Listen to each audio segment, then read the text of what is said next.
This is Lorelei, Laura's gardening tips. It looks like we got some weeds here in the garden. It's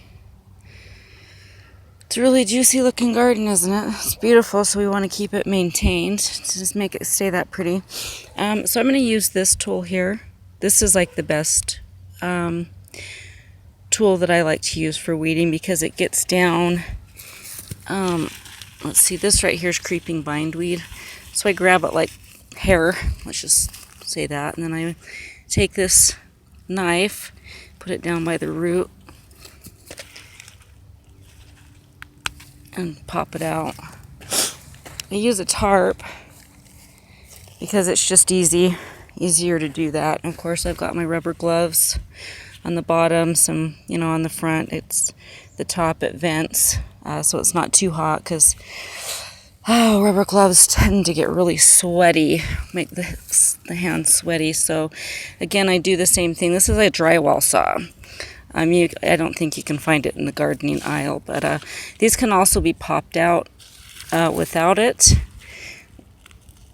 But I do like to use this just because I feel that it helps me in places that I need it to help. But these little things, they like to grow in between the produce.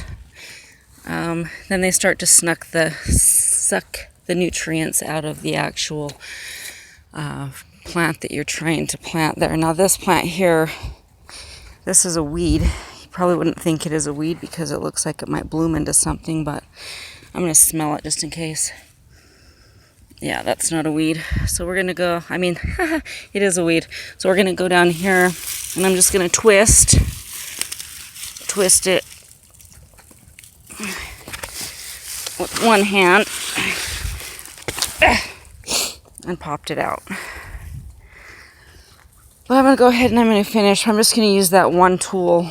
I don't use action hose because there might be other seeds that are growing that are trying to bloom. And I don't really like to kill produce. If I'm not sure, I just don't pull it out. Anyways, I'll be back. But that's just gardening tip by Lora this morning. Have a good day.